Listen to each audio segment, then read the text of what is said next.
શ્રી ચૈતન્ય ચૈતામૃત મધ્ય લીલા પ્રકરણ 15। પ્રકરણનું નામ છે મહાપ્રભુ સાર્વભૌમ ભટ્ટાચાર્યને ઘરે પ્રસાદ લેવા જાય છે।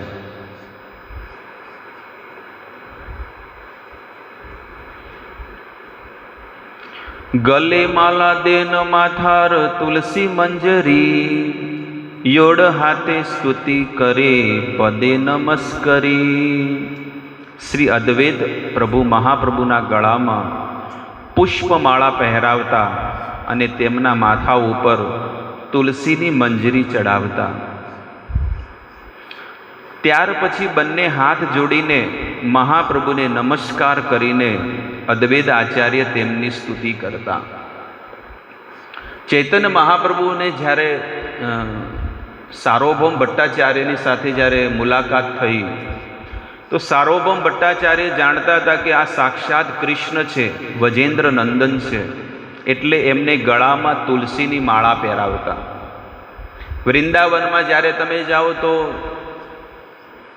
જેટલા પણ મંદિરો છે એ મંદિરની બહાર તુલસીનો હાર આખો હોય, તુલસીનો જ આખો આટલો જાડો જાડો હાર, એટલી બધી, અને તુલસીનો હાર લગભગ 200-250 રૂપિયાનો મળતો હોય છે, તોય લોકો ભગવાનના ભક્તો કરે। એટલા માટે મંદિરે આવે તો એક ફોરો 10 રૂપિયાનો હાર ભગવાન માટે લાવવો જોઈએ। વૃંદાવનમાં એકલો ગુલાબનો ભરેલો હાર આવે। ભગવાનના ભક્તો જ્યારે મંદિરે જાય દર્શન કરવા, લોકો દિલ્હીથી આવે, હરિયાણાથી આવે પોતાની ગાડીમાં, તો દર્શન કરવા જ્યારે જાય ને તો ભગવાન માટે આખો ફૂલોનો હાર આટલો મોટો ભરીને લાવે, કારણ કે ભગવાનને ફૂલ બહુ પ્રિય છે। ફૂલો મેં સજ રહે હૈ શ્રી વૃંદાવન બિહારી, એટલે ભગવાનને તુલસીની માળા અને ફૂલોની માળા પહેરાવે છે। તો અહીંયા આગળ એમના મસ્તક ઉપર મંજરી પહેરાવી। શા માટે મંજરી પહેરાવી? મંજરી એટલે ખબર પડે ને, ઉપરના જે ઝીણા ઝીણા ફૂલ આવે। તો તુલસીની માળા તો પહેરાવી દીધી સાર્વભૌમ ભટ્ટાચાર્યએ। એક સાર્વભૌમ ભટ્ટાચાર્ય રાજાનો મંત્રીનું કામ કરતા। ઓરિસ્સાના રાજા પ્રતાપરુદ્ર હતા અને એમના મંત્રીનું પદ હતું એમને, સાર્વભૌમ ભટ્ટાચાર્યનું। તો સાર્વભૌમ મહાપ્રભુનું જ્યારે મિલન થયું એટલે એમને તુલસીની માળા પહેરાવી અને એમને જોયું કે આ તો સાક્ષાત વજેન્દ્ર નંદન છે, એટલે માથા ઉપર પહેલાં ભગવાન શું પહેરતા? મોરપીંછ, પણ હવે અહીંયા એમને શું પહેરાવે છે? મંજરીનું આખું બનાવ્યું હતું અને એ માથા ઉપર પહેરાવે છે। અને પહેરાવીને શું કરે છે? 2 હાથ જોડીને જમીન ઉપર દંડવત પ્રણામ કર્યા। આવી રીતે પ્રણામ કરવાથી મનુષ્યના કર્મ બળી જાય છે। કોઈ સંતને, કોઈ ભક્તને, કોઈ માતા પિતાને, દેવતાઓને કે ભગવાનને જ્યારે તમે પગે પડો છો, પ્રણામ કરો છો, ત્યારે આપણા કર્મ કપાય, ઊભા નહીં કપાય હો। કોઈક આવે તો ઊભા જોઈને આમ આવી તો ઊભા જોવે, અમુક લોકો જોવે તો જોતા રહે, પણ નહીં, તમે એને મસ્તક નમાવીને, આ શરણાગતિનું પ્રતીક છે। શું છે? સમર્પણનું પ્રતીક છે। જ્યારે તમે 2 હાથ જોડો ને એટલે તમે એક સમર્પિત છો ભગવાનને, ગુરુને, વૈષ્ણવોને, શાસ્ત્રને। કે જ્યારે પણ આપણે એક નિયમ જ બનાવી દો કે જ્યારે આપણે બેસીએ એટલે પહેલું માથું નમાવીને પછી બેસવાનું। ક્યારે પણ કોઈ પણ ભક્ત હોય ને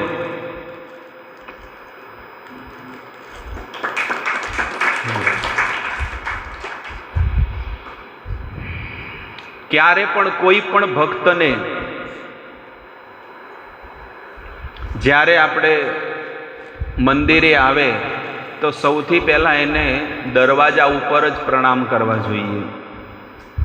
અને પ્રણામ મંત્ર છે વાંછા કલ્પતરુભ્યશ્ચ કૃપા સિંધુભ્ય એવ ચ પતિતાનામ પાવનેભ્યો વૈષ્ણવેભ્યો નમો નમઃ। જ્યારે મંદિરના ગેટ ઉપર અંદરની સાઈડ આવે ને એટલે દરવાજા ઉપર જ એને પંચાંગ પ્રણામ કરવા જોઈએ, નમવું જોઈએ। અને પછી ફાઉન્ડર આચાર્ય એસી ભક્તિવેદાંત સ્વામી પ્રભુપાદજીને પ્રણામ કરવા, પછી ભગવાનને પ્રણામ કરવા. અને આ રીતે પ્રણામ કરીને જ્યારે આપણે કથામાં જ્યારે આપણે બેસીએ એટલે મસ્તક નમાવીને બેસવું જોઈએ. આ રોજનો નિયમ રાખવો જોઈએ. પૂજા પાત્રે પુષ્પ તુલસી શેષયે આછીલ, સેઈ સબ લૈયા પ્રભુ આચાર્ય પૂજીલ. અદ્વૈત આચાર્ય પૂજન કરી રહ્યા છે. પૂજા થાળમાં શું શું વસ્તુઓ હતી? પુષ્પ, ભગવાનની આરતી થાય, પૂજા થાય તો શું થાય? પહેલું પુષ્પ. તુલસી વગેરે સામગ્રી હતી. તે લઈને મહાપ્રભુ અદ્વૈત આચાર્યનું પૂજન પણ કરતા. જ્યારે મહાપ્રભુ એમનું પૂજન કરતા અદ્વૈત આચાર્ય, ત્યારે મહાપ્રભુ પણ એમનું પૂજન કરતા. અદ્વૈત આચાર્ય તો સાક્ષાત વજેન્દ્ર નંદન કૃષ્ણ છે, ચૈતન્ય મહાપ્રભુ, એટલે એમનું પૂજન કરતા. પણ ચૈતન્ય મહાપ્રભુ પણ એમનું પૂજન કરતા કે તમે પણ સાક્ષાત શિવજી છો. અદ્વૈત આચાર્ય શિવજી અને વિષ્ણુનો અવતાર માનવામાં આવે છે, એટલે એમની પૂજા કરે છે. યોસી સોસી નમસ્તુતે એઈ મંત્ર છડે, મુખવાદ્ય કરી પ્રભુ હાસાય આચાર્ય. તમે જે છો તે જ છો, છતાં હું તમને નમસ્કાર કરું છું. આ મહાપ્રભુ કહે છે. એ મંત્ર બોલીને શ્રી ચૈતન્ય મહાપ્રભુ અદ્વૈત આચાર્યનું પૂજન કરતા. એ મત અન્યોન્ય કરે નમસ્કાર, પ્રભુ રે નિમંત્રણ કરે આચાર્ય બાર બાર. આ રીતે અદ્વૈત આચાર્ય અને શ્રી ચૈતન્ય મહાપ્રભુ એ બંને એકબીજાને સાદર નમસ્કાર કરતા. જ્યારે કોઈ ભક્તને મળે તો એ ભક્ત પણ એકબીજાને શું કરે છે? નમસ્કાર કરે છે, પ્રણામ કરે છે. આવી રીતે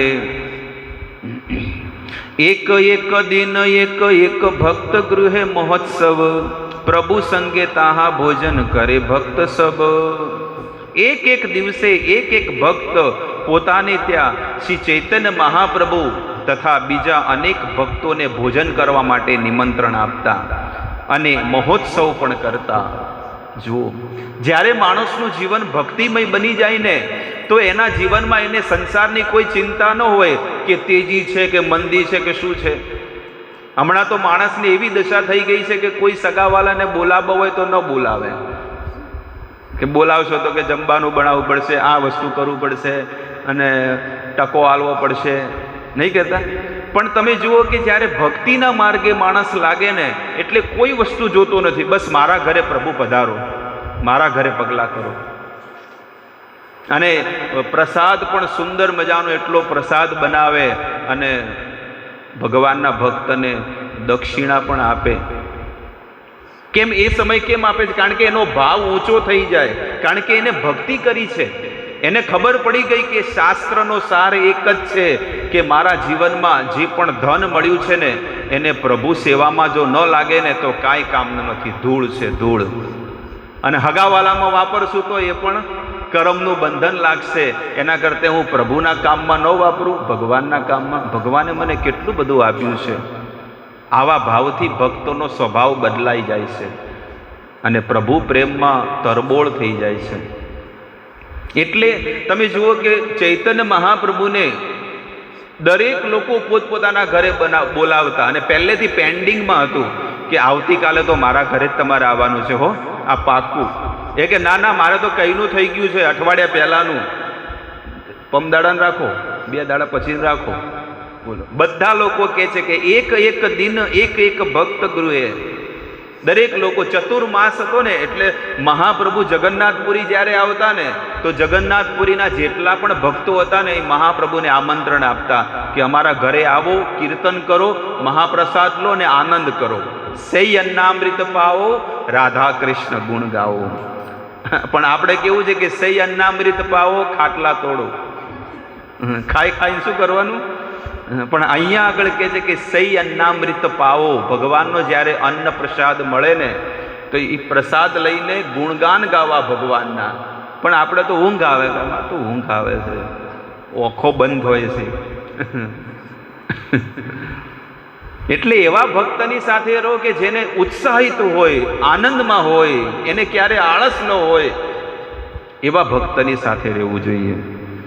ચારી માસ રહીલા સબે મહાપ્રભુ સંગે, જગન્નાથે રે નાના યાત્રા દેખે મહારંગે. 4 મહિના સુધી રજા પાડી દે. બોલો, આપણે તો એક દાડો પાડવી હોય તો કે મેળ નહીં આવે. કીધું કે ચલો અહીંયા જાત્રા કરવા જવું છે કે અહીંયા, અમારે તો રજાઓ બહુ બધી થઈ ગઈ છે કે હમણાં મેળ નહીં પડે. પણ અહીંયા તમે જુઓ, હું તમને એટલા માટે કહું છું કે 4 માસ રહીલા સબે મહાપ્રભુ સંગે. 4 મહિના સુધી શું કર્યું? રજા પાડી દીધી બધું. સર્વ ભક્તો જગન્નાથપુરીમાં સતત 4 મહિના સુધી મહાપ્રભુની સાથે રહેતા. જ્યાં મહાપ્રભુ જાય ત્યાં બધું ટોળું બધા જતા રહે ત્યાં આગળ. તેમણે ખૂબ આનંદપૂર્વક જગન્નાથ ભગવાનના સર્વ મહોત્સવ કર્યા. જે માયાપુરમાં કરતા, કલકત્તામાં, નદિયામાં, ત્યાં એ જગન્નાથપુરીમાં પણ આ બધી લીલાઓ કરે છે. કૃષ્ણ જન્મ યાત્રા દિને નંદ મહોત્સવ, ગોપ વેશ હેલા પ્રભુ લૈયા ભક્ત સબ. ભક્તોએ કૃષ્ણના જન્મદિન જન્માષ્ટમીનો પણ મહોત્સવ કર્યો. તે નંદ મહારાજનો ઉત્સવ પણ કર્યો, જેને કહેવાય છે નંદ ઉત્સવ. તે વખતે શ્રી ચૈતન્ય મહાપ્રભુ તથા તેમના ભક્તો ગોપ બાળના વેશ ધારણ કરતા. આવી રીતે જગન્નાથપુરીમાં 4 મહિના સુધી મહાપ્રભુ રહેતા. અને 4 મહિના સુધી જ્યારે રહેતા એટલે અલગ અલગ પ્રકારના ઉત્સવો આવે. જન્માષ્ટમીનો ઉત્સવ આવે, રથયાત્રાનો ઉત્સવ પટી જાય એટલે મહાપ્રભુ કહે છે કે હવે આપણે કૃષ્ણ જન્મ ઉત્સવ કરવાનો છે, અને એમાં કોઈ કચાશ રાખવાની નથી. ભગવાનનો સુંદર અભિષેક થાય, સારામાં સારો, ભગવાનને સારામાં સારા શણગાર કરવાનો, અને ભગવાનના ભક્તો માટે સુંદરમાં સુંદર, સારામાં સારો મહાપ્રસાદ બનાવવાનો. એવું આયોજન મહાપ્રભુ બધાને શીખવાડતા. અને કે દરેક લોકોએ આ સેવામાં જોડાવાનું છે, કોઈ બાકી ન રહે. કોઈની પાસે ધન હોય તો એ ધનથી કરશે, અને કોઈની પાસે શરીર છે તો એ શરીરથી સેવા કરશે. બાકી ભગવાનની સેવામાં બધી રીતે એને લાગવાનું છે. આવી રીતે મહાપ્રભુ બધાને આદેશ આપતા. સૌથી પહેલો કે કૃષ્ણ જન્મ ઉત્સવ જ્યારે થાય એટલે બધા લોકો ઉત્સાહિત થઈ જાય અને પરોઢિયામાં સવારમાં વહેલા ઉઠી અને ભગવાન જગન્નાથજીના દર્શન કરવા આવે. અને એના પછીના બીજા દિવસે છે ને નંદ ઉત્સવ મનાવવામાં આવે. જન્માષ્ટમીને દિવસે તો લોકો આખો દિવસ ઉપવાસ કરે, કાંઈ ભોજન ન કરે. પણ બીજા દિવસે છે ને નંદ ઉત્સવ કહેવાય કે વસુદેવજી કૃષ્ણને રાતના 12 વાગે જન્મ તો થયો, પણ રાતે 2 વાગે ક્યાં લઈ ગયા હતા? ગોકુળમાં લઈ ગયા હતા. એટલે ગોકુળમાં લઈ ગયા એટલે ગોકુળમાં નંદ ઉત્સવ થયો. એટલે અહીંયા આગળ પણ ચૈતન્ય મહાપ્રભુ કહે છે કે આપણે પણ આપણા ઘરને ગોકુળ બનાવી દેવું જોઈએ, અને આપણા ઘરે પણ નંદ ઉત્સવ કરવો જોઈએ. નંદ ઘેર આનંદ ભયો. જેના ઘેર ભગવાનનું પ્રાગટ્ય થાય, નંદ ઉત્સવ થાય, એના ઘરે આખું વર્ષ શું થાય છે? નંદ ઘેર. અને જેના ઘરે આ ઉત્સવ થાય ને એના ઘરે આખું વર્ષ શું થાય? આનંદ થાય. નંદ ઘેર આનંદ ભયો. તો અહીંયા દરેક ભક્તોએ હરેક ઉત્સવની વાટ જોતા. અમુકને તો ખબર જ ન હોય. બોલો, આવા બધા ઉત્સવો, તહેવારો અને આપણા આચાર્યોની જન્મ દિવસ આવતો હોય, અમુક લોકોને ખબર જ ન હોય. બસ રોજની જેમ જીવે જાય, રોજની જેમ ખાઈને મદ મસ્ત રહે. પણ દરેક વસ્તુનું યાદ રાખવી જોઈએ. 15 દાડા આડા હોય ને એના પહેલાથી તૈયારી કરે ભગવાનનો ભક્ત કે હવે જન્મ ઉત્સવ આવશે ભગવાનનો, બહુ ઉત્સાહથી હું ભગવાનનો જન્મ ઉત્સવ મનાવીશ, ભગવાન માટે સુંદર મજાના ભોગ બનાવીશ. મને કોઈ આદેશ આપે કે ન આપે, પણ મારું કર્તવ્ય સમજીને હું ભગવાનની સેવામાં લાગી જઈશ. કે ભગવાને મને મોકો આપ્યો છે સેવા કરવાનો, તો હું આ વખતે એ સેવાનો લાભ હું લઈશ. આવી રીતે બધા લોકો ઉત્સવમાં ભાગ લે છે. દધી દુગ્ધ ભાર સબે નિજ સ્કંદે કરી, મહોત્સવ રથ સ્થાને આયલા બોલે હરી હરી.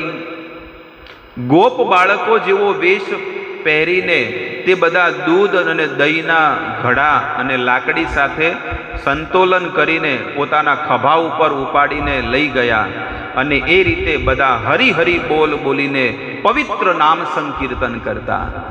ચૈતન્ય મહાપ્રભુને છે ને પાઘડી પહેરાવતા, કારણ કે કાનાને પણ શું કરતા? પાઘડી પહેરાવતા. એટલે મહાપ્રભુને પણ પાઘડી પહેરાવે છે સુંદર મજાનું કોટનની, અને કહે છે કે મહાપ્રભુ તમે આમ આટલી ફોડો. દ્વાપર યુગની યાદ બધી આવે છે, અને એ જ બધા ગોપ બાળકો હતા જે એમના પાર્ષદો હતા ને કળિયુગમાં, એ જ ગોવાળીઓ બધા હતા. કાનાઈ ખૂટીતા આછે નંદ વેશ ધરી, જગન્નાથ મહાતી હેયાને છે વ્રજેશ્વરી. કાનાઈ ખૂટિયા એનું નામ શું હતું? એક ભક્તનું નામ હતું કાનાઈ ખૂટિયા. એ શું બન્યો તો? નંદ મહારાજ બન્યો. અને જગન્નાથ મહાતી એક સ્ત્રી હતી, એટલે એ યશોદા માતાનો વેશ કર્યો એમને. આપને પ્રતાપ રુદ્ર આર મિશ્ર કાશી, સાર્વભૌમ આર પડીછા પાત્ર તુલસી.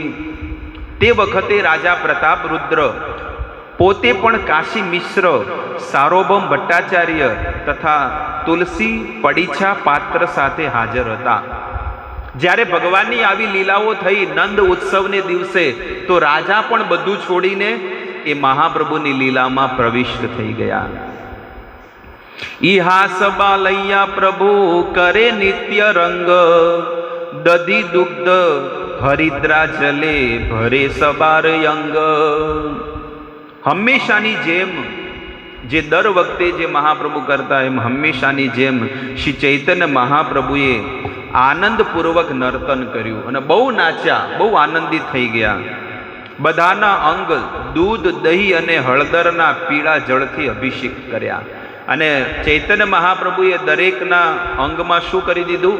દહીં, દૂધ અને હળદરથી લગાડીને આખા શરીરને પલાળી દીધું. અદ્વૈત કહે સત્ય કહી ના કરી કોપ, લગુડ ફિરાઈ તે પાર તબે જાની ગોપ. તે વખતે અદ્વૈત આચાર્યએ કહ્યું, હું સાચું કહું છું, ગુસ્સે ન થશો. તમને લાકડી ફેરવતા આવડે તો જ હું જાણું કે તમે સાચા ગોવાળિયા છો. મહાપ્રભુને કહે છે કે ખોટું ના લગાડતા, પણ જો તમને લાકડી ફેરવતા, જોયું છે લાકડી ફેરવવાનું? આમ આમ આમ આમ કરે, લાગે કોકને લાગી જાય, પણ એ આમ કરે ને આમ કરે, કેટલી ફેરવે. તો એવી રીતે મહાપ્રભુ પણ એક જ્યારે કૃષ્ણ હતા ત્યારે એ પણ આવો ખેલ ખેલતા. એટલે અહીંયા આગળ અદ્વૈત આચાર્ય કહે છે, તબે લગુડું લૈયા પ્રભુ ફિરાઈ તે લાગીયા. અને જ્યારે અદ્વૈત આચાર્ય કીધું કે તમે મને કરો છો, મને કહો છો, એટલે ફરીથી લાકડી ફરાવવા માંડ્યા.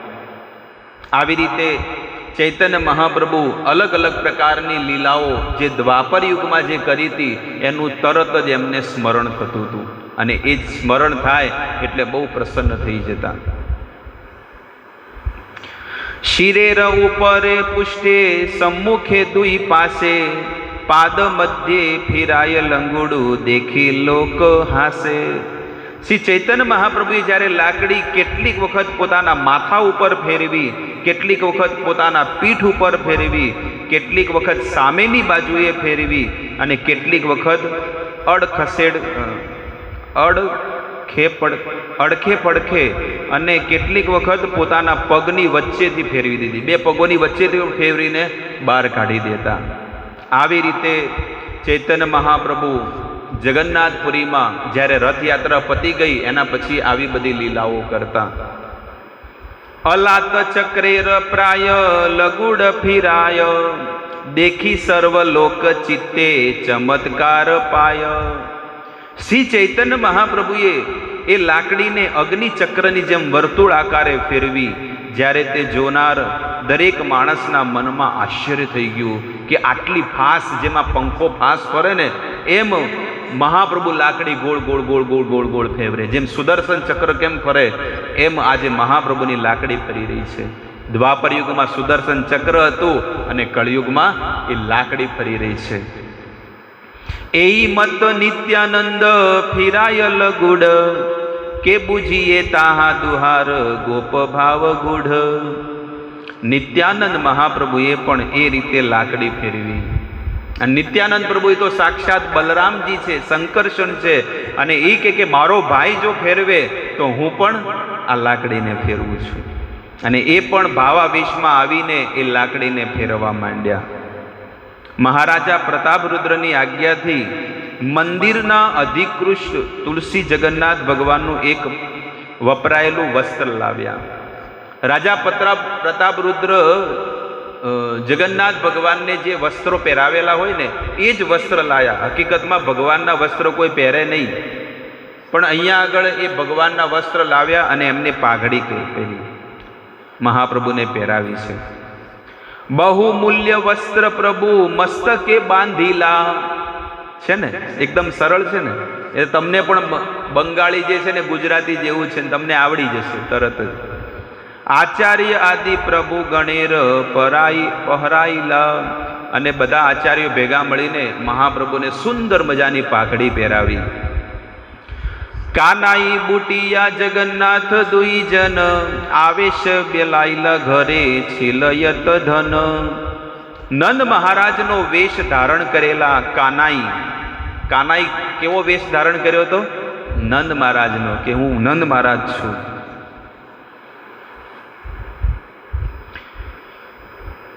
એ બંને જણે પોતાના ઘરે એકત્રિત કરેલી બધી જ સમૃદ્ધિ પરમ આનંદથી વહેંચી દીધી.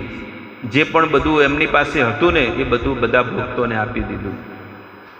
દેખી મહાપ્રભુ બડ સંતોષ પાઈલા માતા પિતા જ્ઞાતે દુહે નમસ્કાર કેલા. આ જોઈને શ્રી ચૈતન્ય મહાપ્રભુ બહુ જ સંતુષ્ટ થઈ ગયા અને તે બંનેને પોતાના માતા પિતા તરીકે સ્વીકારીને તેમણે તેમને નમસ્કાર કર્યા. આ લીલા એટલે સાચી લીલા છે, ખોટી નથી. જ્યારે મહાપ્રભુએ છે ને કૃષ્ણનો વેશ લીધો એટલે એમની સાથે જે બે ભક્ત હતા ને એ કે ચાલો મારા ઘરે. અને એમના ઘરે હતા તો ઘરમાં જે વોશિંગ મશીન હતું, ટીવી હતું, ફ્રીજ હતું, એ બધું સાચું આપી દીધું. એવું નહીં કે લીલા પટી જાય પછી કે પાછું હાલ દેજે. ઘણા લોકો નહીં આમાં ફેરવીને પછી પોતાના ખીચામાં જ પૈસા મૂકી દે, આવા પણ હોય કળયુગમાં. પણ મહાપ્રભુની એ સાચી લીલામાં લોકો પ્રવિષ્ટ થઈ જતા કે હું નંદ બાબા બન્યો છું અને આ મારી યશોદા છે. તો અમારો બંનેનું કર્તવ્ય છે કે અમારા ઘરે કૃષ્ણનો જન્મ થયો છે તો મારે દિલ ખોલીને. તો એવા ભાવથી જ્યારે બધું આપી દેતા ઘરમાંથી એટલે મહાપ્રભુ પ્રસન્ન થઈ જતા કે આ જ મારા સાચા માતા પિતા છે અને એમને આલિંગન કરી દેતા કે આ મારા માતા પિતા છે. જો પ્રેમ આવેશ પ્રભુ આઈલા નિજ ઘર એ મત લીલા કરે ગૌરાંગ સુંદર. દિવ્યાનંદમાં મગ્ન શ્રી ચૈતન્ય મહાપ્રભુ તેમના નિવાસ સ્થાને પાછા ફર્યા અને ગૌરાંગ સુંદર તરીકે ઓળખાતા શ્રી ચૈતન્ય મહાપ્રભુ આ રીતે જગન્નાથપુરીમાં વિવિધ લીલાઓ કરતા, અલગ અલગ પ્રકારની. વિજયાદશમી લંકા વિજયેર દિને વાનર સૈન્ય કેલા પ્રભુ લૈયા ભક્ત ગણે. અને જ્યારે વિજયાદશમી આવી, ચલો જન્માષ્ટમી પતી ગઈ, રાધાષ્ટમી પતી ગઈ, પછી શું આવે બોલો? હા, દશેરા આવે. એટલે દશેરા આવે એટલે હવે કે આપણે દશેરાનો ઉત્સવ કરવો છે. વિજયાદશમી તરીકે જાણીતા લંકા વિજય દિનના મહોત્સવમાં શ્રી ચૈતન્ય મહાપ્રભુએ પોતાના બધા ભક્તોને વાનર સેવકોનો વેશ પહેરાવ્યો અને એ એવી લીલા કરતા, એવું નાટક કરતા, ડ્રામા. અને બધા જેટલા પણ સેવકો હતા એ બધાને વાનર બનાવી દેતા. હનુમાન આવેશ પ્રભુ વૃક્ષ શાખા લૈયા લંકા ગળે ચલી કે ફેલે ગઢ ભાંગિયા. અને એ લીલામાં મહાપ્રભુ શું બનતા? હનુમાનજી બનતા. શું બનતા? હનુમાનજી બનતા ચૈતન્ય મહાપ્રભુ, અને હનુમાનજી બને એટલે હનુમાનજીના ભાવાવેશમાં આવી જતા, એવી લીલા આવે એટલે. અને શ્રી ચૈતન્ય મહાપ્રભુ ઝાડની એક મોટી ડાળી લીધી અને લંકાગઢની દિવાલો પણ ચડીને તેને તોડવા માંડ્યા. જ્યાં એ બનાવ્યું હતું ને બધું એ હાચું તોડી નાખ્યું, હાચું તોડી નાખ્યું. ખોટું ખોટું નહીં કે ખોટા ખોટા મારે. આ પિક્ચરમાં તમે જો ખોટા ખોટા એક્શન નથી કરતા, આમ કરે, આપણને એમ લાગે હાચુકલી ફાઇટ મારી છે, પણ એવું કાંઈ હોતું એ ખાલી આમ કરે આમ. પણ અહીંયા આગળ ચૈતન્ય મહાપ્રભુએ સાચુકલું ઝાડ તોડ્યું આખું, અને ઝાડ તોડીને એ જે લંકા બનાવી હતી ને એ લંકાને પણ તોડી દીધી બધી.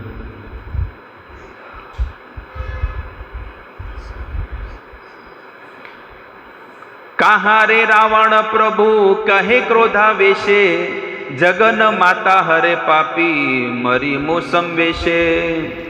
હનુમાનના ભાવાવેશમાં શ્રી ચૈતન્ય મહાપ્રભુએ ગુસ્સાથી કહ્યું, એ દુષ્ટ રાવણ તું ક્યાં છે?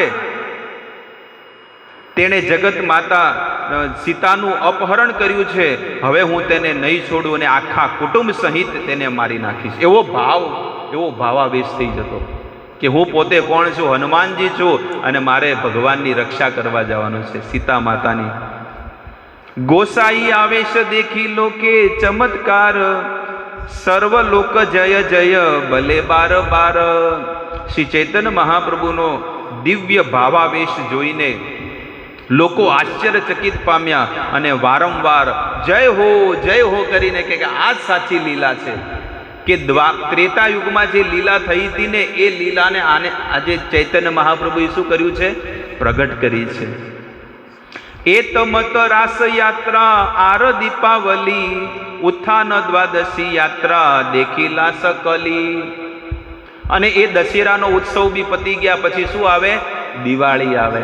અને દિવાળી આવે એટલે શ્રી ચૈતન્ય મહાપ્રભુ તથા તેમના ભક્તોએ રાસ યાત્રા અને દીપાવલી અને તથા દેવ ઉઠી અગિયારસ આવે ને એ બધા ઉત્સવોમાં ભાગ લીધો કે આપણે પણ આવા બધા ઉત્સવો કરવા છે. અને એ ઉત્સવમાં મન એટલું બધું અંદર ઉતરી જતું ને, એમને એમ લાગતું કે આ સાચી લીલા જ થઈ રહી છે, એવો ભાવ હતો. એટલે આ લીલાથી આપણને સમજવા મળે છે, આપણા જીવનમાં ઉતારવા લાયક વસ્તુ છે કે જ્યારે આપણે પ્રભુની ભક્તિ કરીએ, જ્યારે ભગવાનના ભજનમાં લાગેલા હોય તો ભગવાનના ભજનમાં પૂરેપૂરો લાગી જાઓ. સંસારમાં પડ્યા હોય, કામ ધંધામાં હોય તો એમાં પણ પૂરેપૂરા તમે લાગી જાઓ. પણ ચૈતન્ય મહાપ્રભુનો આ કાર્ય, આ મિશન લોકો જીવનમાં નથી ઉતારતા, એટલે આજે સંસારમાં બધા લોકો દુઃખી છે. ભલે ભજન કરતા હોય પણ તોય એના જીવનમાં એનો ચહેરો તમે જુઓ તો દુઃખી. એમ લાગે કે શું ટેન્શન છે, એમ લાગે કે મોદી સાહેબે આખું ટેન્શન આપી દીધું છે આખા ભારતને, એટલા દુઃખી હોય માણસ. એટલે તમે જે સ્થાને જાઓ છો ને એ સ્થાન ઉપર એ કાર્ય નથી કરતા, એટલા માટે તમે દુઃખી છો. કામ ધંધે જાઓ તો પૂરેપૂરો 8 કલાક સુધી કામ ધંધો દબાઈને કરો, એની ના નથી. પણ ઘરે આવો એટલે કામ ધંધાને શું કરી દો, પછી ઘર પરિવારમાં નિભાવો. ઘર સંસારમાં તમારું જે કર્તવ્ય છે પૂરું કમ્પ્લીટ કરો, પછી એમાં ધંધાની ચિંતા મત કરો. એમાં ઘર સંસારની કે પત્નીને શું જોવે છે, દીકરાને શું જોવે છે, મારા સમાજમાં બધા લોકો કેવા છે, કુટુંબમાં કેવા છે, બધાને ફોન કરો. મગજમાં બેઠી વાત તો એ તમારું કામ પરફેક્ટ થઈ ગયું. કામ ધંધે ગયા તો એ પણ પરફેક્ટ થઈ ગયું. મંદિરે આવો એટલે ઓનલી માત્ર મંદિરમાં ઠાકુરજીનું જ બધું ચિંતન ને સ્મરણ ને ભજન, બીજું કોઈ કામ નહીં. આ કાર્ય તમે એવા બધા પરફેક્ટ કામ કરશો ને તો જીવનમાં ક્યારે દુઃખના દાડા આવશે જ નહીં, ક્યારે નહીં આવે. એટલે કે છે કે સ્થાને સ્થિત, તમે જે સ્થાન ઉપર હોય એ સ્થાન ઉપર એ કાર્ય કરો.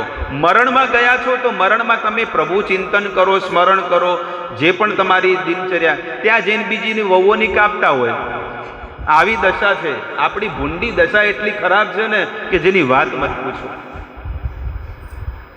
એટલા માણસ બગડી ગયો છે ને કે બીજાનામાં દોષ દેખાય કરે બસ.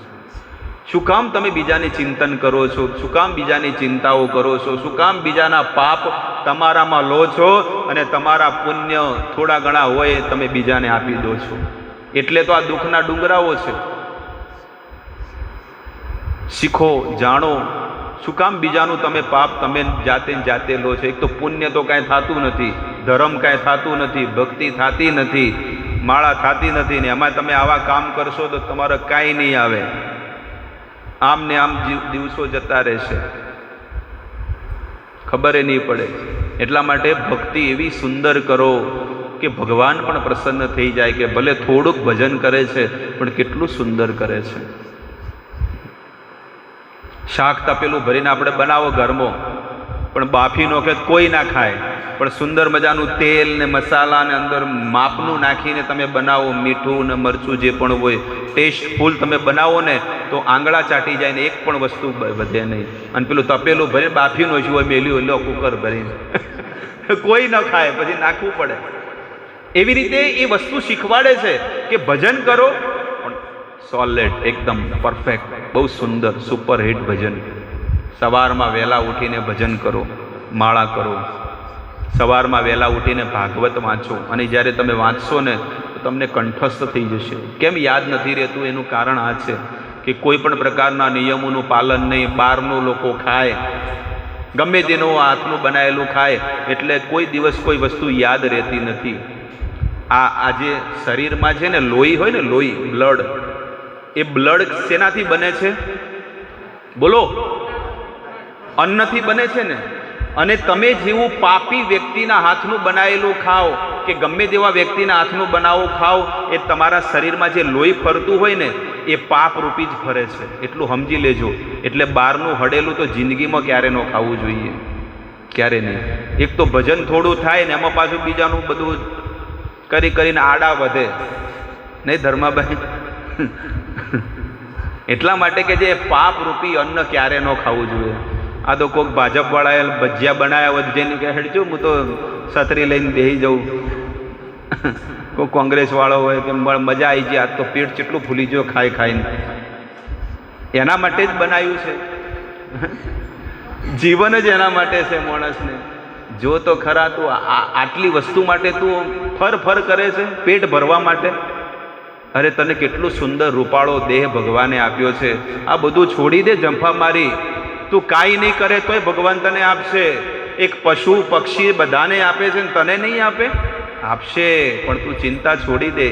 તું રામ નામનું ચિંતન કર. આ રેદું શું કે આ પેટ ભરવા માટે નથી.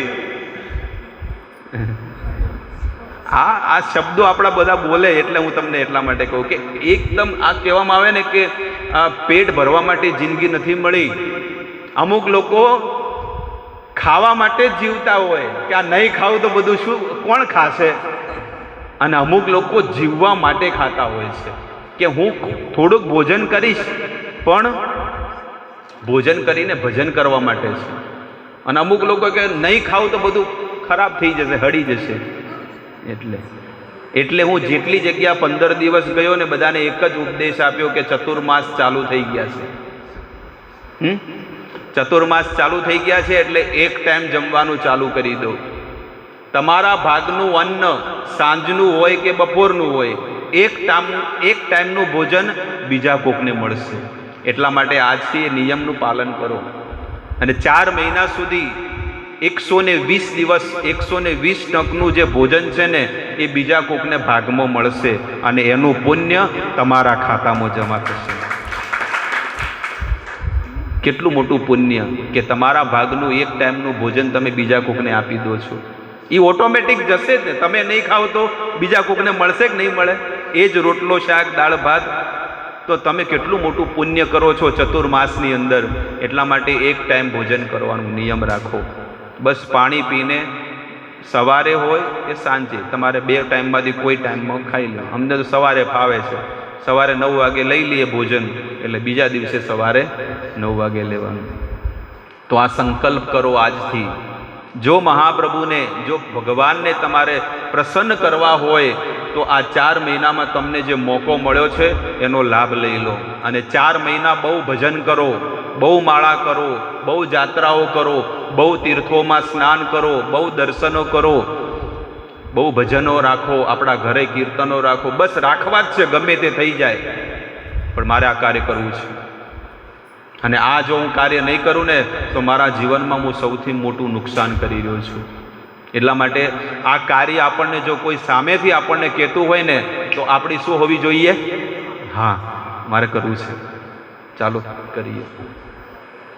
એટલે ઉત્સાહિત રહેવું જોઈએ હંમેશા. ઉત્સાહ એટલે ઉમંગમાં રહેવું જોઈએ. ઉત્સાહાત નિશ્ચયાત ધૈર્યાત તત્તત કર્મ પ્રવર્તનાત.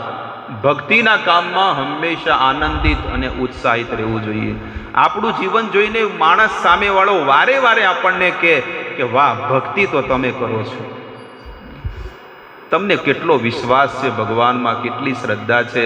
અમારું જીવન તો ટંગળ મંગળ ચાલે છે અને અમને તો હજી સુધી હરિમાં ભગવાનમાં વિશ્વાસ નથી.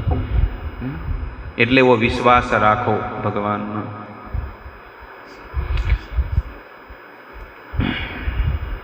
ઓક્ટોબર નવેમ્બરમાં કાર્તિક માસ પહેલાની આસો માસની અમાસને દિવ્ય દીપાવલી કહેવામાં આવે છે. રાસયાત્રા એ કૃષ્ણની રાસલીલા એ જ માસની શરદ પૂર્ણિમાએ આવે છે. ઉત્થાન એકાદશી જેને કહેવાય દેવઉઠી એકાદશી, આ 11ને દિવસે જે એ પૂનમ ભેગી પટે ને, કાર્તક મહિનાની જે પૂનમ આવે ને કારતક, ત્યારે આ ચતુર્માસ પૂરા થાય છે. અને જ્યારે 4 મહિનાના ચતુર્માસ જ્યારે તમે કરશો ને, તમારા હર નસ નસની અંદર, કણ કણની અંદર એટલો પ્રેમ ભરાઈ જશે ને ભગવાન પ્રત્યેનો કે તમે એને તમે વિશ્વાસ નહીં કરી શકો કે મારા જીવનમાં આ મેં 4 ચતુર્માસ કર્યા અને ભજન કર્યું તો મારા જીવનમાં કેટલો પરિવર્તન આવ્યો. આજથી હું 5 વર્ષ પહેલાં ચાલુ કરી દીધા હોત તો કેટલું સારું હતું. તમને એવો ઉત્સાહ અને ઉમંગ થશે. અમે તો દર વર્ષે આ વસ્તુ કરીએ છીએ.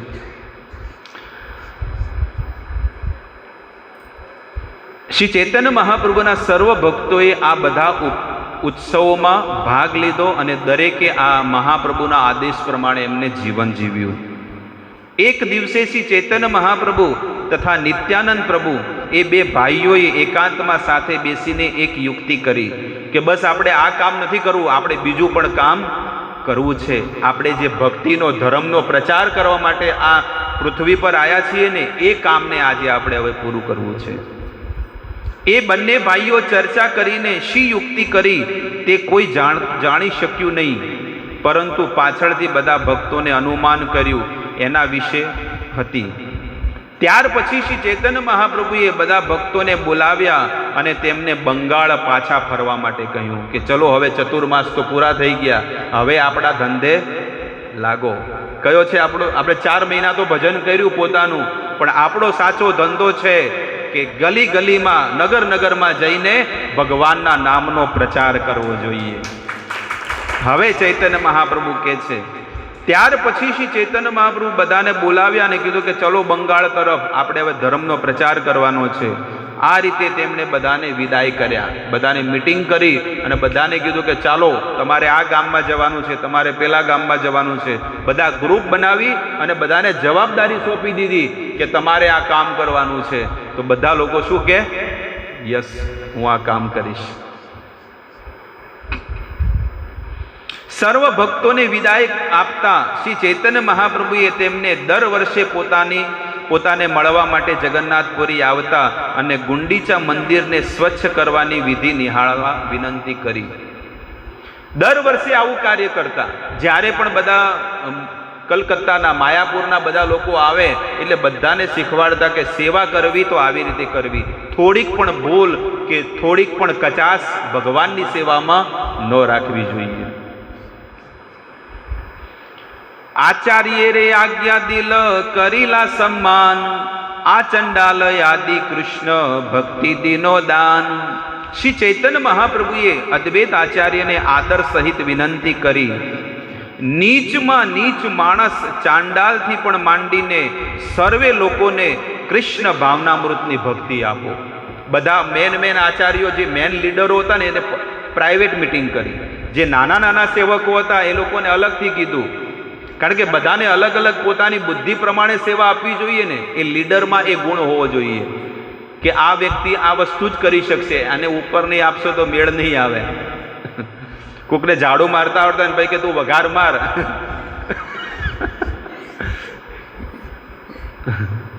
એટલે આ બધા ગુણ છે ને એ લીડરમાં હોવા જોઈએ કે કોને કેવી સેવા આપવી જોઈએ. તો મહાપ્રભુએ બધાને સેવા આપી દીધી, બધાને વિદાય કરી દીધા, પણ કીધું કે તમે આ બધા જેટલા પણ ગામડાઓમાં જાય છે એના લીડર તમે બનો અને તમે બધાને સેવામાં લગાડો.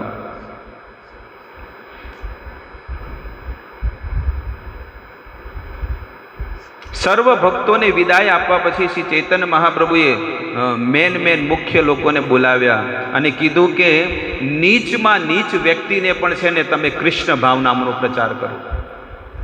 એવા કેટલાય લાખો ને કરોડો લોકો છે કે જે લોકો તરસ્યા છે ભક્તિના, શેના? ભક્તિના તરસ્યા છે. એમને ભક્તિ જોવે છે પણ એમને દેવાવાળું કોઈ નથી, એમને દેવાવાળું કોઈ નથી. શ્રી ચૈતન્ય મહાપ્રભુએ પોતાના આ સ્વભક્તોને આજ્ઞા આપી કૃષ્ણ ભક્તિ એટલે કે કૃષ્ણ ભાવનામૃત તરીકે માણસને માટે ચંડાળ જેવા નીચ વર્ગમાં પણ માણસો માટે પણ જગ્યા ખુલ્લી છે. કૃષ્ણ ભક્તિ કરવા માટે દરેક વ્યક્તિ માટે છે ને આ દરવાજા ખુલ્લા છે. એવું નથી કે આ ઊંચી જાતનો છે કે એને આપો પરમિશન, પેલો નીચી જાતનો છે કે નહીં. કે છે કૃષ્ણ ભક્તિ કરવા માટે ચાંડાળમાં ચાંડાળ વ્યક્તિ પણ કેમ ન હોય પણ એના માટે પણ આ જરૂરી છે, એને દેવાઈ જરૂરી છે. શ્રી અદ્વૈત તથા નિત્યાનંદ પ્રભુથી પાંગરતી આ શિષ્ય પરંપરાને દરેક માણસે અનુસરવી જોઈએ. એટલે કવિરાજ ગોસ્વામી જ્યારે આ ચૈતન્ય ચૈતામૃત લખે છે, પણ પ્રભુપાદ મહારાજ કહે છે કે જો જેને આ ભક્તિ મળી છે અને આ પરંપરામાં મળી છે તો એને શું કરવું જોઈએ?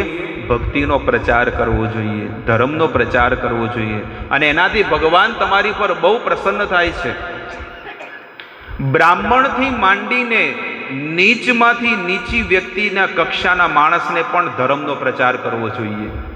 બ્રાહ્મણથી માંડીને નીચીમાં નીચી જાતિનો પણ કેમ ન હોય વ્યક્તિ, પણ જો એનામાં ભક્તિ હોય તો એને ભક્તિનો પ્રચાર કરવો જોઈએ. એની પાસે ગીતા નથી તો તમે તમારા પૈસેથી ખરીદીને તમે એને આપો કે લે ભાઈ ગીતા. એની પાસે ભગવાનનો ફોટો નથી તો તમે એને આપો કે લો આ ભગવાનનો ફોટો. એને બધી સુવિધા કરીને આપો કે મારી પાસે તુલસી નથી, મારે તો સેવા કરવી છે. તો અમુક લોકો નહીં કરતા કે લે હું તને તુલસીનું કુંડું આપું. તો આવી બધી સુવિધાઓ આપો કે મારે માળા કરવી છે પણ માળા નથી, તો આપણે અહીંયા મળે છે લઈને એને આપવી જોઈએ કે લે તું માળા કર. અને એ માળા આખું જીવન કરશે તો એનું પુણ્ય કોને મળશે? તમને મળશે. એ ભગવદ્ ગીતા એના ઘરે જશે, માત્ર 100 રૂપિયાની ભગવદ્ ગીતા હોય પણ એના ઘરમાં જશે ને તો એના પેઢીઓની પેઢીઓ તરી જશે. એટલા માટે આવા પુણ્યના કાર્યમાં દરેકે સહયોગ કરવો જોઈએ. માણસની કક્ષા ગમે તે હોય છતાં દરેકે આ કળયુગમાં કૃષ્ણ ભાવનામૃતનો પ્રકાશ આપવાની જરૂર છે. ભલે કોઈ પણ લેવલ ઉપર હોય પણ આ કળયુગ એટલો બધો ખતરનાક થઈ ગયો છે ને કે આવા કળયુગમાં જો તમે લોકોને ખેંચીને ધર્મના માર્ગે નહીં લગાડો ને તો એનું પતન થઈ જશે. બહુ દુઃખી છે માણસો જગતમાં. તમે જુઓ, બીજું કાંઈ નહીં પણ તમે એને કીર્તનનું આયોજન આપણે રાખીએ, મહાપ્રસાદનું આયોજન રાખીએ, ભલે લોકો એમ કહે કે આ તો બધા ખાવા જાય છે. લોકો નહીં કહેતા? પાલનપુરમાં એક એવું મંદિર બન્યું છે ભૈરામાં કે બધા લોકો રિક્ષાઓ લઈ લઈને ખાવા જોઈએ છે. ખાવા મળે છે કે સારું? પણ અહીંયા આગળ કહે છે કે ગમે તે રીતે તમે એને ભગવાનની સેવામાં લગાડો. એ આવશે, એ દર્શન કરશે, કથા સાંભળશે, પ્રભુનો જ્યારે પ્રસાદ લેશે તો એ પણ સુધરી જશે, એનું જીવન પરિવર્તન બની જશે. અને તમે જુઓ કે તમારા જીવનમાં તમે 6 મહિનાથી 1 વર્ષથી 5 વર્ષથી જેટલા વર્ષોથી આવો છો, ફરક પડ્યો કે ના પડ્યો? એમાં કોઈ લીંબુ મરચા તો કોઈ નાખ્યા નથી. કોઈ કે મંત્રી હોય કે લાવો ને મંત્રીનો ફોર્મ તો રોજ આય જ જાય, એવું તો કોઈ છે નહીં. ખાલી એક મંતર છે કે ભગવાનને રોજ પ્રાર્થના કરી ભગવાન તમને જે ભોગ લાગે છે એમાં તમે એવી કૃપા નાખો કે જે આ તમારો પ્રસાદ ખાશે ને એનું હૃદય પરિવર્તન થઈ જવું જોઈએ, એનું હૃદય પરિવર્તન થઈ જવું જોઈએ. આવા ભાવથી તમે આ કાર્ય કરો. એટલે કે છે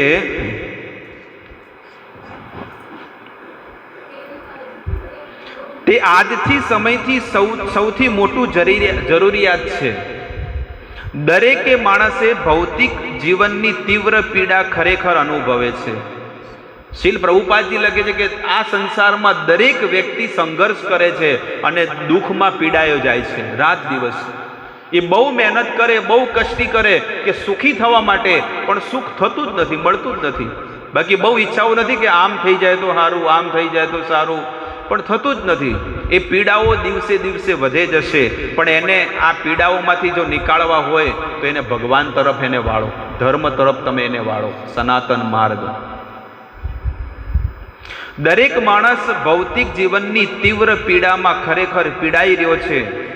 અમેરિકન સેનેટના દરવાજા પર તથા હરોળના લોકોએ પણ ભૌતિક જીવનના શૂળ એવા ભોંકાય છે કે 30મી એપ્રિલ 1974ના દિવસે પ્રાર્થના દિન તરીકે એક એલાન થયો અને આ રીતે માનવ સમાજની દરેક વ્યક્તિ કળયુગના પરિપાક રૂપે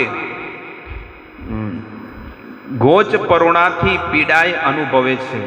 હવે આંતરરાષ્ટ્રીય કૃષ્ણ ભાવનામૃત સંઘના સભ્યો માટે આખા જગતમાં કૃષ્ણ ભાવનામૃતનું વિતરણ કરવાનો અને એ રીતે શ્રી ચૈતન્ય મહાપ્રભુની આજ્ઞાને અનુસરવાનો આજે એ દિવસ આવી ગયો છે. શીલ પ્રભુપાદજી શું કહે છે કે હવે એ દિવસો આવી ગયો છે. જો આપણા જીવનમાં જો ભક્તિ આવી છે તો આપણે પણ બીજા લોકોને ભક્તિના માર્ગે જોડવા જોઈએ. ચૈતન્ય મહાપ્રભુ કહે છે, આમાર આજ્ઞા હોય ગુરુ તાર યહી દેશ. ચૈતન્ય મહાપ્રભુ કહે છે કે મારી આજ્ઞા છે કે તમે સૌથી પહેલા જીવનમાં ભક્તિ કરો અને તમે ખુદ ગુરુ બનો અને તમે બીજાને ઉપદેશ આપો. તમે શાસ્ત્રોનું અધ્યયન કરો, વેદોને વાંચો. જ્યારે તમે વેદોને વાંચશો, ભગવદ્ ગીતાને વાંચો તો તમારી અંદર પણ જ્ઞાન થશે. માત્ર સાંભળવાથી કાંઈ નહીં થાય. સાંભળવા આવતા 10 વર્ષ પછી પણ આ જ દશા હશે, પણ તમે જ્યારે આવા ગ્રંથોને જ્યારે વાંચો ને તો તમારી ભક્તિમાં પ્રગતિ થશે. તો તમને કંઈક ઈચ્છા થશે કે મારે પણ ભક્તિ કરવી છે અને બીજાને પણ ધર્મના માર્ગે જોડવા છે. દરેક નગર ગામમાં દરેક માણસને શ્રી ચૈતન્ય મહાપ્રભુનો ઉપદેશ આપવો જોઈએ. દરેક માણસને કોઈ પણ ભેદભાવ વગર કૃષ્ણ ભાવનામૃતનું વિતરણ કરવું જોઈએ. કોઈ પણ ભેદભાવ વગર. અલી એના ઘેર શું કેમ જોઈએ તો કેવા નાતના હે, એવું ક્યારે વિચાર ન કરવો જોઈએ. જેને તિલક છે, ગળામાં તુલસી માળા છે, મુખમાં ભગવાનનું નામ છે, એ મારી માટે વંદનીય છે. હું તો કાંઈ નથી કરતો, પણ એ તો તિલક, ચંદન, બધું માળા, ભોગ લગાવે, કેટલી સુંદર સેવા કરે, અને મારા મોઢેથી આવો શબ્દ આવ્યો. અહીંયા આગળ ચૈતન્ય મહાપ્રભુ એની વાત કરે છે કે ભલે ચાંડાળ કુળમાં પણ જન્મેલો હોય પણ એના ઘરે પણ આપણે ભોજન કરવું જોઈએ. ઘણા લોકો ભેદભાવ કરે કે એવાને ઘેર શું કેમ જો, નહીં કહેતા કે કોઈ કે ભીલ હોય, ભીલ છે કે કોઈક રાવળીઓ છે, કોઈક આવો છે. ક્યારે નહીં. જો એ ભક્તિના નિયમનું પાલન કરે છે તો એના ઘરે પ્રસાદ લેવો આપણું કર્તવ્ય છે. અને આપણે નથી લેતા તો ભગવાનના પ્રસાદનો આપણે પાપના ભાગીદાર બનશું. એટલે નરસિંહ મહેતા એક નિમ્ન કુળમાં જન્મેલો ઝાડુ મારવા વાળો હતો ને, એના ઘરે પણ જઈને પ્રસાદ લીધો કે આવતીકાલે દ્વાદશીનો પ્રસાદ હું તારા ઘરે લઈશ, 11રસનું ભજન કરીશ અને 12રસના દિવસે તારા ઘરે કરીશ. આવો ભાવ રાખવો જોઈએ. ભલે ગરીબમાં ગરીબ છે, નિમ્નમાં નિમ્ન. અમે ક્યારે આજ સુધી ભેદભાવ નથી રાખ્યો. વર્ષોથી કોઈ બીના ઘરે જઈએ અને કોઈ બીના ઘરે પ્રસાદ લઈએ, જો એના ઘરે ઠાકોરજીનો ભોગ લાગતો હોય તો જ. ચંડાળ શબ્દ કૂતરાને ખાનારા માટે વપરાય છે. ચાંડાળ કોને કહેવાય? જે કૂતરા ખાતા હોય ને. પણ જો એવો વ્યક્તિ પણ ભલે કૂતરાનું માંસ ખાતો હોય પણ એનું જીવન પરિવર્તન થઈ ગયું અને ભક્તિના માર્ગે લાગી ગયો અને એના ઘરમાં પવિત્ર વાતાવરણ જ્યારે જીવવા માંડ્યો તો એના ઘરે જવું જોઈએ અને ભજને કરવું જોઈએ અને ભોજને કરવું જોઈએ, પ્રસાદ લેવો જોઈએ. શ્રી ચૈતન્ય મહાપ્રભુના આશીર્વાદને કારણે ચાંડાળોને પણ કૃષ્ણ ભાવનામૃતનું જ્ઞાન આપી શકાય છે. કૃષ્ણ ભક્તિ એ કોઈ જ્ઞાતિ વિશેષતાનો નથી, શ્રી ચૈતન્ય મહાપ્રભુએ આપેલા આશીર્વાદ પામવા માટેની પાત્રતા દરેક માણસમાં છે. ભગવાને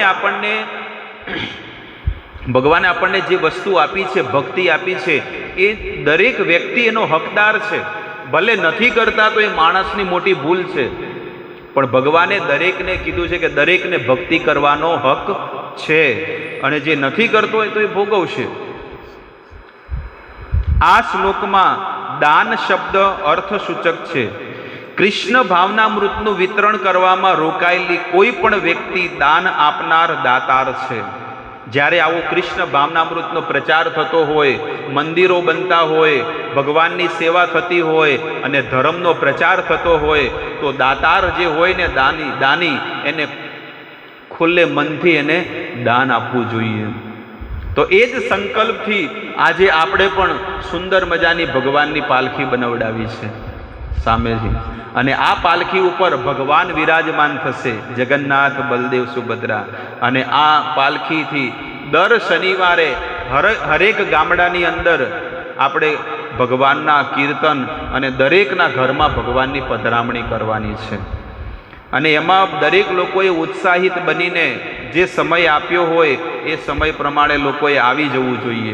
ભલે ગમે જેટલું કામ હોય ને, બધું મૂકોન બંધ કરીને પહેલાં આપણે ત્યાં જવું છે અને એ કાર્યમાં આપણે લાગી જવાનું છે.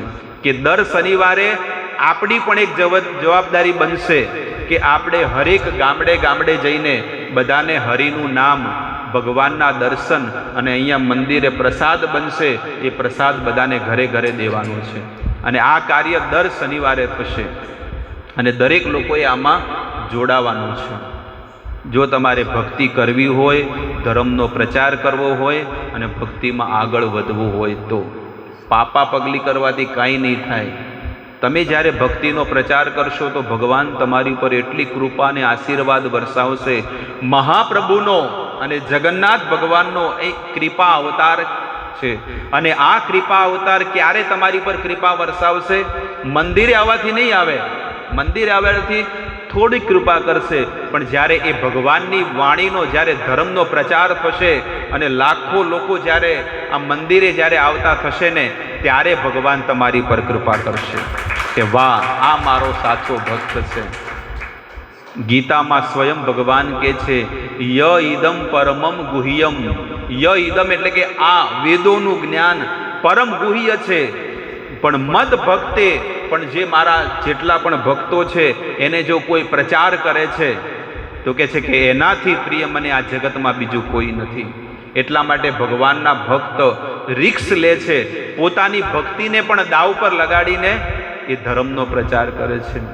એસી ભક્તિવેદાંત સ્વામી પ્રભુપાદ, એમને પણ જો એવો વિચાર કર્યો હોત કે હું વૃંદાવનમાં રહીને ભજન કરું, બરોબર, જો એમને એવો વિચાર કર્યો હોત તો આજે આખા વર્લ્ડમાં, આખી દુનિયામાં કેટલા બધા ભક્તો બની ગયા છે. આખી દુનિયામાં કે છે કે મેં 10 વર્ષ સુધી એવો એક બિઝનેસ કર્યો આધ્યાત્મિક, કે મારી પાસે તો માત્ર 10 રૂપિયા હતા અને એના મેં 40 અરબ રૂપિયા બનાવી દીધા, પણ બધું આપીને ગયો છું.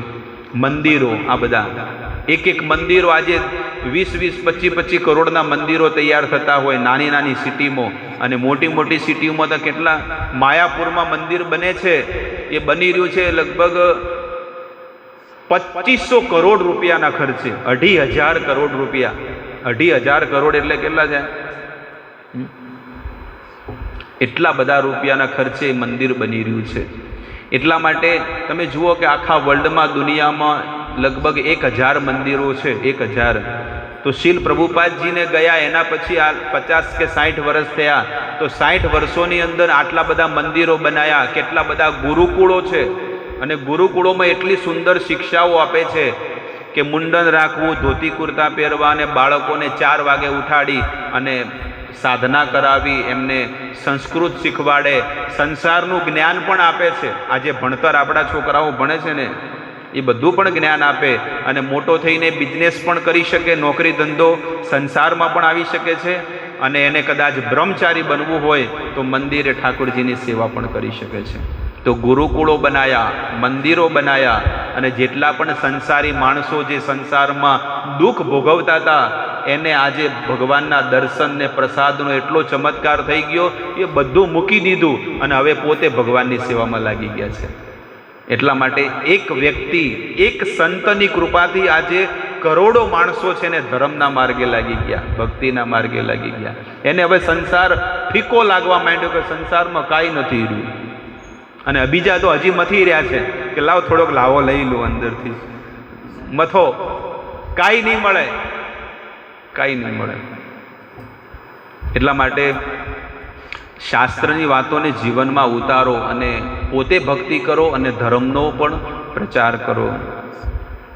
નિત્યાનંદ આજ્ઞા દિલ યાહ ગૌડ દેશે, અનર્ગલ પ્રેમ ભક્તિ કરીહ પ્રકાશે. હવે શ્રી નિત્યાનંદ પ્રભુ એટલે કે બલરામજીને કહે છે, ચૈતન્ય મહાપ્રભુ કહે છે કે હે નિત્યાનંદ, એમને આજ્ઞા કરી અને કીધું કે બંગાળ જાઓ અને બંગાળ જઈને કોઈ પણ નિયંત્રણ વિના કૃષ્ણની સેવાને ભક્તિ કરો અને કૃષ્ણ ભાવનામૃતને પ્રગટ કરો. કૃષ્ણ ભાવનામૃત ભક્તિમાં દરેકનો હક છે, એ ગીતામાં એનું પ્રમાણ આપે છે. શ્રી ચૈતન્ય મહાપ્રભુએ સર્વ બંગાળીઓને સેવા ભક્તિ પહોંચાડવા નિત્યાનંદ પ્રભુને આ રીતે આજ્ઞા કરી. મામ હિ પ્યાર્થ વ્યપાશ્રિત્ય યેપી સુપાપયો નય, સ્ત્રીઓ વૈશ્ય તથા શુદ્રા તેપી યાન્તિ પરામ ગતિ. હે પૃથાના પુત્ર, જે લોકો મારો આશ્રય લે છે તેઓ ભલે નિમ્ન યોનિમાં જન્મેલા કેમ ન હોય, વૈશ્ય કે વેપારી કેમ ન હોય, તેમજ શુદ્ર એટલે કે કામદાર વર્ગના કેમ ન હોય, તો પણ પરમ ગંતવ્ય સ્થાનને પ્રાપ્ત કરે છે. જે કોઈ માણસ કૃષ્ણ ભાવનામૃત અપનાવે છે અને એમાં નિયામક સિદ્ધાંતોનું પાલન કરે છે, નિશ્ચિત તે આ જીવનમાં પરમેશ્વરને પ્રાપ્તિ કરશે. આ બધા નિયમોનું પાલન જે બતાવ્યું છે ને, એ પાલન કરશે તો એ ભલે શુદ્ર યોનિમાં પણ જન્મ લીધો છે, ભલે એના પાપ ધીરે ધીરે કપાશે, પણ ગેરંટી સાથે એના પાપ બધા કપાશે. અને જેટલું ફાસ્ટ ગાડી ચલાવશે ભક્તિમાં, એટલો ફાસ્ટ જલ્દી કવર થઈ જશે. મગજમાં બેઠું વાત, મગજમાં બેઠી વાત. ભલે આપણે ગમે જેટલું ભગવાનમાં મન ન લાગતું હોય કે મંદિરે ન આવી શકતા હોય, પણ આપણે જબરદસ્તી આવવું જોઈએ. ભલે આપણે માળા કરવામાં મન ન લાગતું હોય, પણ જબરદસ્તી આપણે ભગવાનની માળામાં મન લગાડવું જોઈએ.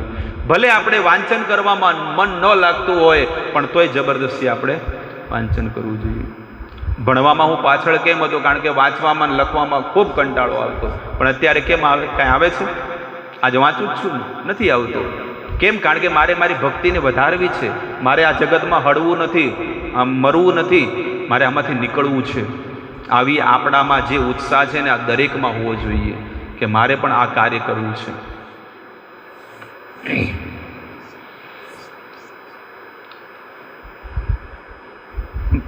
શીલ ભક્તિ સિદ્ધાંત સરસ્વતી ઠાકુર પોતાના અનુભાષ્યમાં લખે છે, પ્રાકૃત સહજિયા ભક્તો છે ને, તે લોકો માને છે કે નિત્યાનંદ પ્રભુ એક સામાન્ય માનવી છે.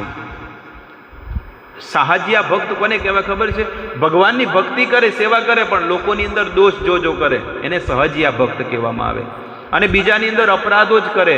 એટલે નિત્યાનંદ પ્રભુ જે બલરામજી છે, એને પણ એક સાધારણ મનુષ્ય સમજે છે અને મનુષ્ય સમજીને અપરાધો કરે છે. કે મહાપ્રભુએ તો નિત્યાનંદ પ્રભુને કીધું, જઈને તમે લગ્ન કરો પરા અને સંતાનોની ઉત્પત્તિ કરો, પણ નહીં, એવી આજ્ઞા નથી આપી. આવા અપરાધને પાષંડ બુદ્ધિ અથવા નાસ્તિક ટીકા કહેવામાં આવે છે. અપરાધીઓ નિત્યાનંદ પ્રભુને પોતાના જેવા સામાન્ય માનવી ગણે છે. તે લોકો નિત્યાનંદ પ્રભુની વિષ્ણુ તત્વ સાથેની એકરૂપા જાણતા નથી કે આ નિત્યાનંદ પ્રભુ કોણ છે? સાક્ષાત વિષ્ણુ છે, સાક્ષાત ભગવાન છે.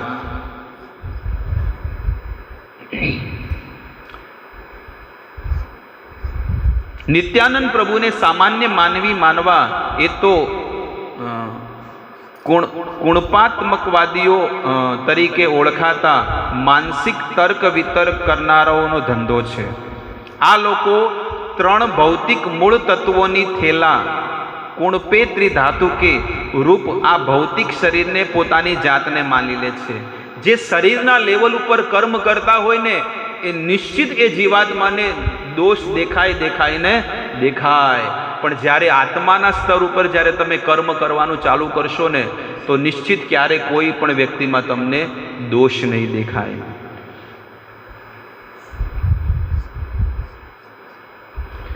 અને આવી રીતે જે કોઈ વ્યક્તિ આ રીતે વિચાર કરે છે, શ્રીલ પ્રભુપાદજી લખે છે કે નિશ્ચિત તે ઘોર નરકમાં માણસ પડવાનો છે. ભલે કોઈ એમ કે હું તો માળા કરું છું, ભક્તિ કરું, હું તો મંદિરે જાઉં, પણ જો બીજાની અંદર જો આવા દોષ માણસ જોતો હોય ને તો નિશ્ચિત એ નરકનો અધિકારી બનશે.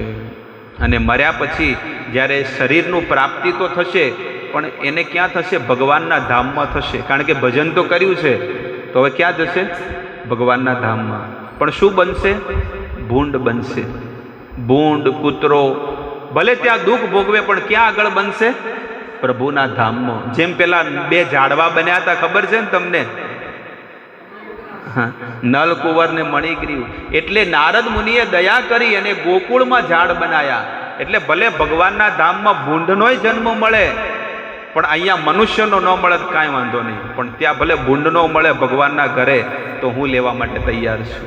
મગજમાં બેઠી, કારણ કે ત્યાં ફાયદો છે, ભગવાનના ધામમાં ફાયદો છે. અહીંયા તો મરી જાઓ તો ફરીથી નરકમાં જાઓ.